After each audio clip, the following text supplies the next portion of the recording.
Hello, students. So, if you were paying attention last week or if you were on the Zoom call, you heard that this week and going into next week, we're going to be writing an essay, a long essay. We've only done one this year because of all this craziness, which is okay. I'm sure a lot of you are really happy about that. But I need to make sure that you're prepared for sophomore year, and I need to make sure that you've written a couple good MLA formatted essays before going into your next grade level. So, this is the opportunity to do that. This is when you'll be doing that. And I'll make sure that you feel prepared for this by doing little mini lessons on pretty much every aspect of an essay, from what is MLA format, a reminder of that, to how to write a thesis statement. We did a lot of work with this in the beginning of the year, but that was so long ago by now that we're going to review it. I'm going to tell you what your essay prompt is, and we're going to be talking about what your official assignment for today is. So, just as a reassurance, this essay is not going to be due tomorrow, the next day, the next day. This essay is not going to be due until next academic week. So you guys can just kind of take a deep breath and relax because you've got quite some time to do it. So this essay is about Romeo and Juliet. I wanted to start today's lesson by looking at some themes of Romeo and Juliet and discussing it in a little bit more detail to try to get you guys to maybe understand the story a little bit better, because some of you really nailed the theme of Romeo and Juliet, really thought about your responses and did a really nice job with them. Some of you students seemed a little bit confused about what the themes of Romeo and Juliet could be or why. So here I compiled a list of all of the different types of themes of Romeo and Juliet, and I thought, what better way to showcase what these themes are than with your input and your all real responses. I emailed all the students who I took quotes from, asked them if they minded if I credited them and used them to show some exemplars of well-described themes of Romeo and Juliet. Understanding these themes can help you better understand how to write the essay, because although the essay is not about theme itself, it is about characteristics that lead you to these themes. So a characteristic that would lead you to a theme about love, or a characteristic like holding grudges. So this will be clear what I want from your essay in a few minutes when I explain your assignment. But first, I just wanted to review what themes are about Romeo and Juliet. This student never got back to me, but I thought they did a really nice job describing a theme of love. I think this story showed how much love can distract you from everything else around you. It also showed how, when you're deeply distracted because of something, nothing else matters to you. So you move things too quickly without really thinking. So this is a theme about love in Romeo and Juliet. It's a theme that love can distract you. If you're deeply distracted, you move things kind of too quickly and it can lead to a downfall, right? Caleb says, I think the theme he's trying to say here is that just because people are in love doesn't mean that it will end in happily ever after. Like a lot of things, love is dangerous, and going into it, and positively, could end badly for all. Anthony says, I think the message that Shakespeare was trying to get across was that love can blind a person and make them do irrational things. Another thing is that the youth are not very mature and don't know what's in store when they get themselves involved in these situations. And finally, Naomi says, I think that Shakespeare chose to end the story like this to show what people really do for loved ones and to appreciate who you have in life. He thinks that love can be unfair, confusing, unpredictable, and hard based on what was happening in the play.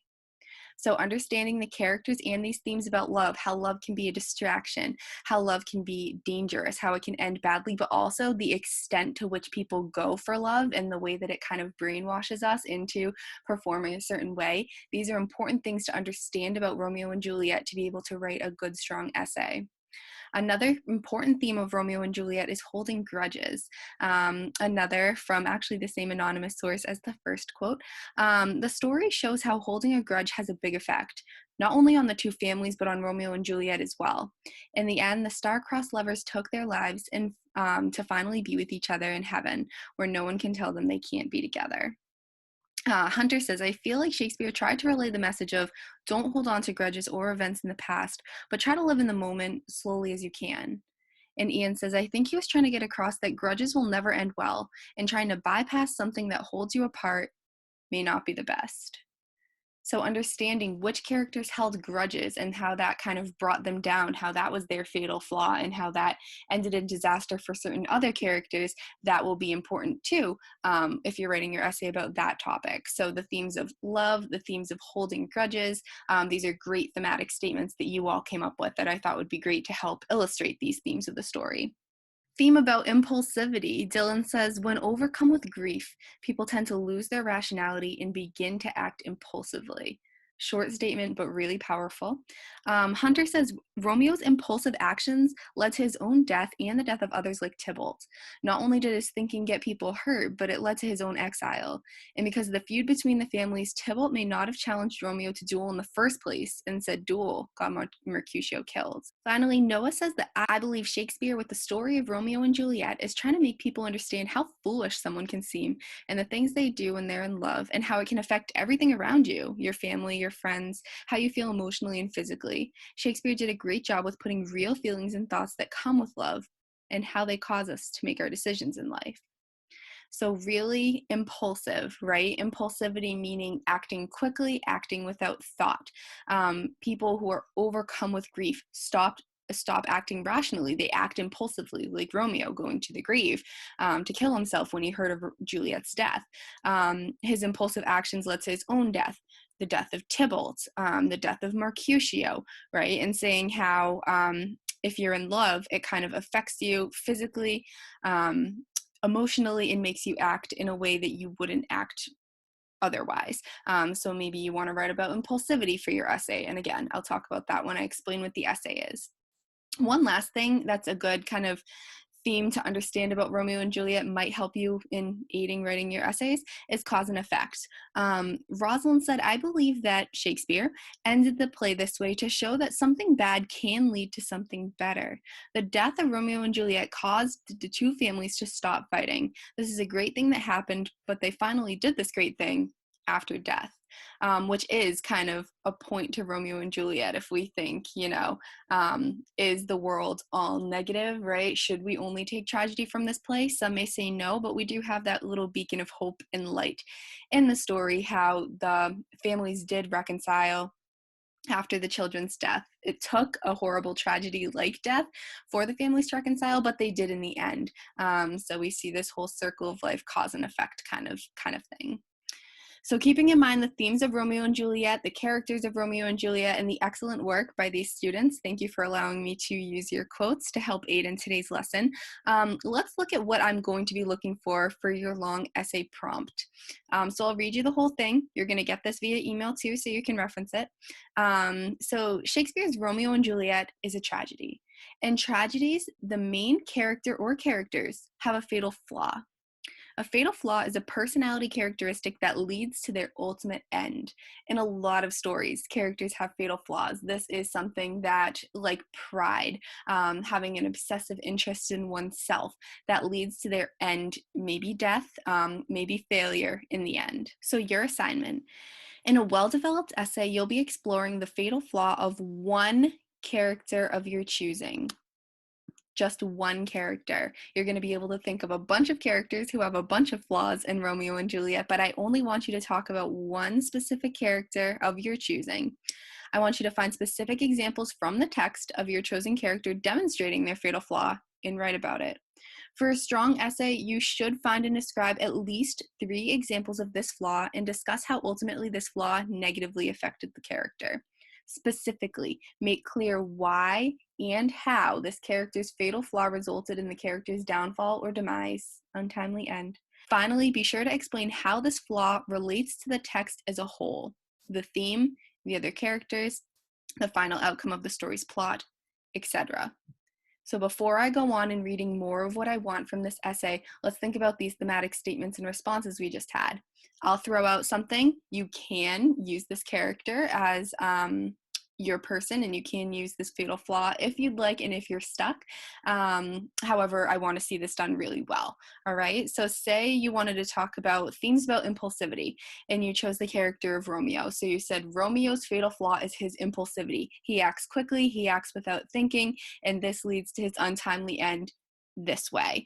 Talk about Why is he grief-stricken? And that's why he becomes impulsive. Has he been impulsive from the beginning, right? And like Anthony said, it's kind of because he's young and immature. So connect it to a theme of the text. Assess, do kind of a psychological analysis. Why are the characters acting the way that they do?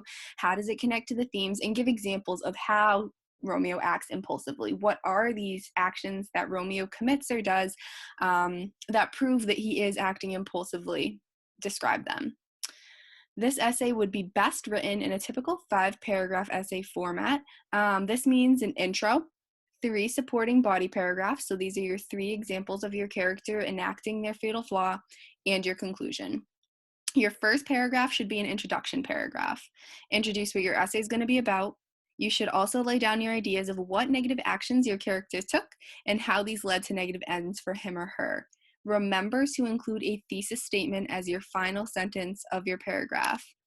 So many students had issues with thesis statements, so we did a lot of work with them. We'll review it again today, but basically your thesis statement is the roadmap for your whole essay. A 1-sentence statement that will put the title of the story, the author of the story, the character you're going to be writing about, and what that fatal flaw was and kind of how it connects to the theme, because that's what this essay is about. So it's a 1-sentence statement that kind of says everything that you're going to say in the essay in one kind of summary. The following 3 paragraphs should be examples and explanations, explaining how your character demonstrates his or her fatal flaw and the consequences of each. Each paragraph should be well described, and the consequences of the flaw in each example should be fully explained. So your next 3 paragraphs are going to be your support for your intro. Why do you think that your character has whatever flaw it is? Why does Juliet, why is she naive, right? Or for Tybalt, why is he hot-headed, right? So what is your character's flaw? What are the examples of the character demonstrating that flaw? And how did it influence that character and connect to theme? The final paragraph should be a conclusion. This should wrap up all of your previous statements. It should also reiterate how your character's fatal flaw led to his or her downfall, or that of the many people around him or her, while also commenting on the idea of that fatal flaw in general. Consider, is it always a bad thing to have that fatal flaw? So continuing with our Romeo example, is it always bad to be impulsive? Can it be good? Why do you think so? Was your character a victim of other circumstances, or was it simply his or her fatal flaw that ended with the ultimate tragic end? So was it simply because of Romeo's impulsivity that he died, or were there other factors at play? Or how could the story have ended differently had your character made a different choice? So kind of thinking about other options. This is a great way to end an essay instead of just reiterating exactly what we've already said. And we did this a little bit with our short stories essay we wrote at the beginning of the year. Write something a little bit new, unique, give some kind of insight of some sort in your conclusion. You don't just have to do a wrap up and re-explain everything that you've already written. This essay should be in MLA format like we've reviewed in previous classes, so double space, proper heading, etc. And we'll look at that and review that, and I'll give you the example of that again via email. However, important to MLA format are quotes. However, quotes will not be required. Why? Because you don't have the text, and it'll be really difficult to get the things off the internet with correct citations. And I get that, and I empathize with that. So quotes will not be required. However, just because you can't use quotes, that does not mean you cannot or should not provide good detail, examples, and explanations supported by plot events and moments from the text. This is still an essay. Even if you don't need to use quotes, you still need to use support. You still need evidence to support your answers. That's why we're in English class. We learn how to make a statement and support it with evidence from the text or from life. Okay? So this is your essay. Hopefully the explanation of it is pretty clear. Choosing one character, finding 3 examples of the character demonstrating some sort of fatal flaw that ends in their death or demise or undoing of some sort. It's going to be written in MLA format. It's going to have a thesis statement, and you're going to use good evidence from the text, but not necessarily quotes. Okay? So first thing I'll do is re-explain to you what MLA format looks like. So your last name should go in the top right-hand corner with the page number. Then your name should go in the first line. My name goes in the second line, and then you can write Freshman English because that's the course that you're in. So it's your name, my name, the course that you're in, and then whatever the date is written out in a very weird way, it's going to be whatever the date is. So today is the 26th of May, so it's going to say 26 May 2020 here. Then MLA format essays have a title of some sort, and then that takes up pretty much a fourth of your page. So that's your heading of MLA format. You're going to have your last name with the page number, this nice heading here, and a title. All of it is double spaced. This is all left aligned, and the title is right centered, like you do right here. The text will start here. So this is your first paragraph. This is a sample of what an essay should look like in MLA format. Do not forget the page numbers that go up on the pages continue. For example, if this were my essay, this page would say DUCAT 1. Second page will say DUCAT 2. You see that it does, your last name too, right? The second paragraph starts here. It's indented, no extra spaces between paragraphs. Remember, in your essay, include evidence to support your points and use quotes to support your arguments. This you don't need to do, so don't worry about that. You write your essay, and then generally you do not have to do this. There would be a works cited page, and you would cite all of your sources with your last name. However, you do not have to do that for this essay because you don't have any quotes, so you don't need to cite your sources, okay? So hopefully that was a good refresher for MLA format. If you have any questions about it, email me, let me know, but I will definitely be making sure that your essay is in proper MLA format when we do our little check-ins, all right? And now the moment you've all been waiting for, thesis statements. These are the hard part, right? This is what we really struggled with. Let's review once more what a thesis statement is, where we'll find it, what I want to see from it. All right, so thesis statements. What a thesis statement is, why it's important. Let's talk about brainstorming for a thesis statement, attributes of a strong thesis statement, and writing a strong thesis statement. You've taken notes on this already. We've talked about this in great detail. We're going to review it one more time because I know that half of you will tell me that you still don't understand it. So, what is a thesis statement? It is a statement of opinions, thoughts, or arguments about a subject. It's usually, and I want to see it as, the last sentence of your opening paragraph. Colleges are going to want to see it as the last sentence of your opening paragraph. Your future teachers are probably going to want to see it as the last statement of your opening paragraph. So this will be the last statement of your introduction paragraph. I always learned it, so I'll describe it as the roadmap for the rest of your essay. It's like if you're reading a map, where am I going? That's what you ask a map. Where am I going and how do I get there? A thesis statement kind of lays out where your essay is going and how you plan on getting there. Everything you write in the next 3 body paragraphs from that point forward should connect to or contribute to the thesis statement in some way. Why do I need a thesis statement? It keeps you organized when writing. It makes your argument clear, and it ensures that your essay is actually communicating some kind of point. It's telling us something important of value. The goal of your essay is going beyond just telling me. And this one is this PowerPoint. I'm recycling it from when we wrote about the short story, so it's just not telling me what short story differences are. So what I want to say here is your goal of your essay is going beyond just telling me what your character's fatal flaw is. It must argue something more, so connects it to a theme of some sort. Tell me why it's significant or important. Why is it important that Romeo suffered his downfall?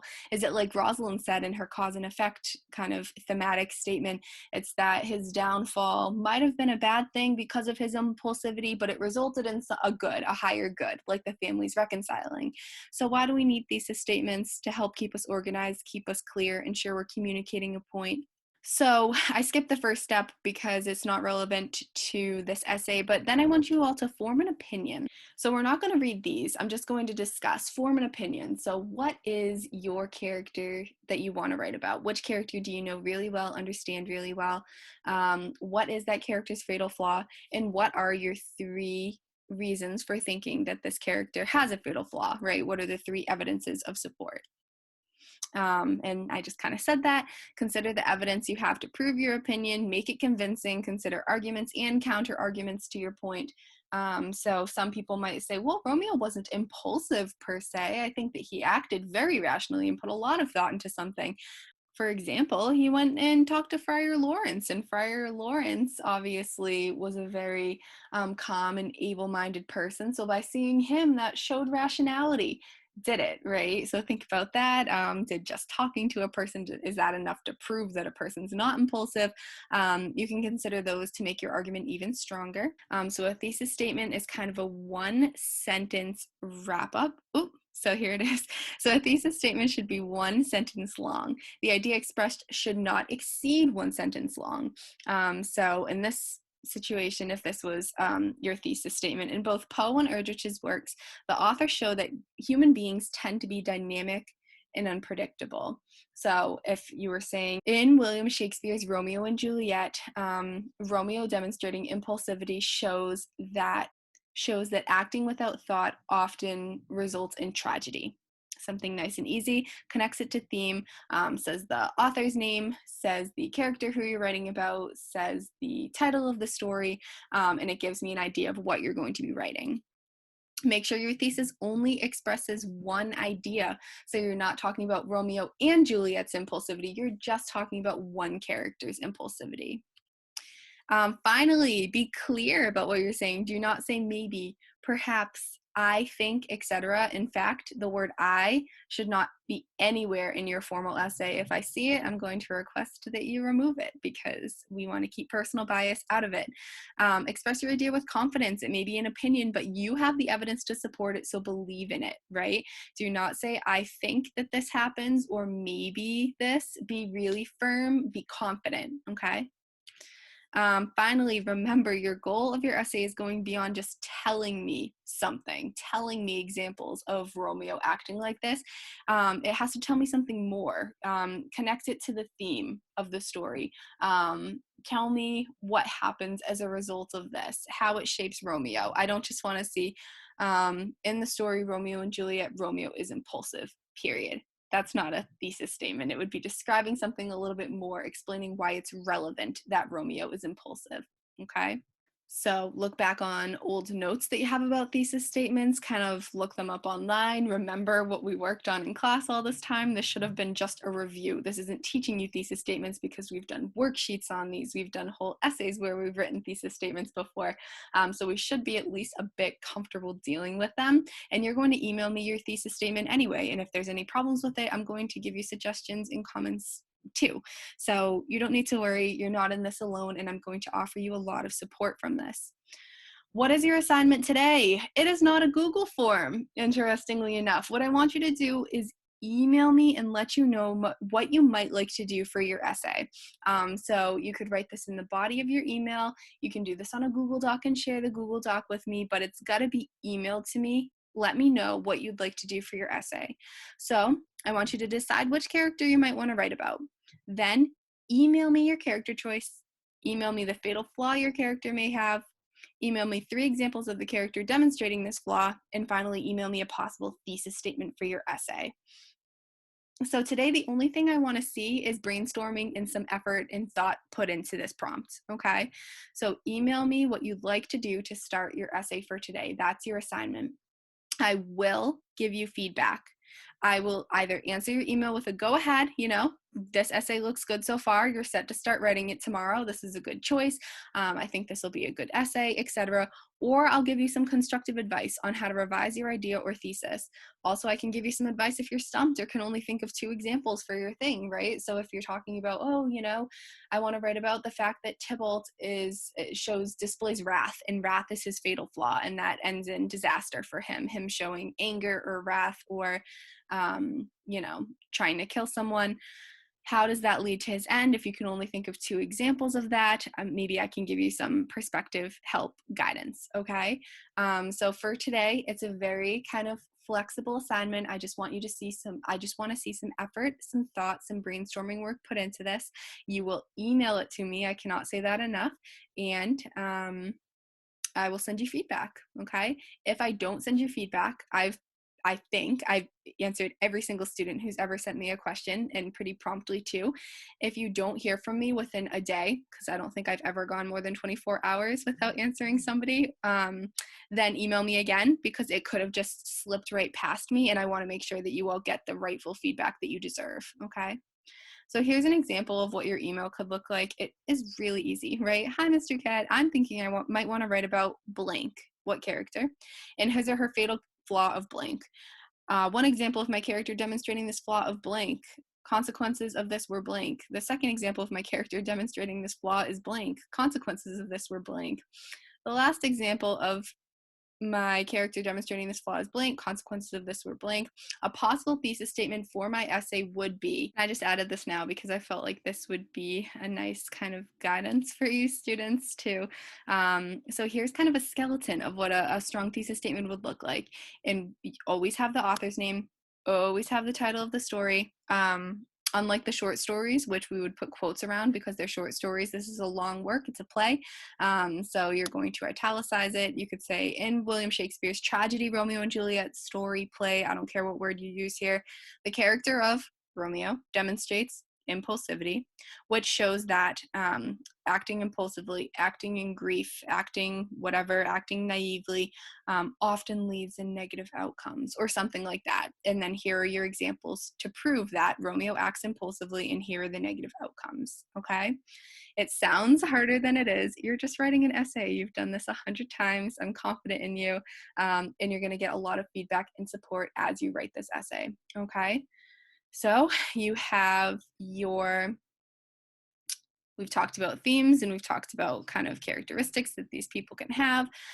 We talked about what your essay prompt is. You're going to get this via email. You're going to get all these via email. I'm going to make sure you get every single document that we've looked at today via email so you're confident in it and so you can do this. You got your assignment. You reviewed what MLA format is, we reviewed what thesis statements are, and you know what you're doing today for credit. This is your credit for today. Tomorrow, I'm going to do a lesson on introductions and how you should format your introduction for this. You're going to take a crack at writing your introduction, send that to me, get some feedback on that, and then from there, I'll give you some lessons on how to transition, how to write body paragraphs, etc. This essay, again, not going to be due at the end of this week. It'll be due at the beginning of next academic week, okay? But we're going to be doing a lot of work on it. We're going to be getting feedback on it, and we're going to be making sure that our essays are as strong as possible. So any comments, questions, concerns, let me know. Nice to talk to you guys today. I'm looking forward to reading your email, seeing what you're doing for your characters and what your fatal flaws that you choose to do might be. And I'll talk to you again tomorrow. Bye, guys.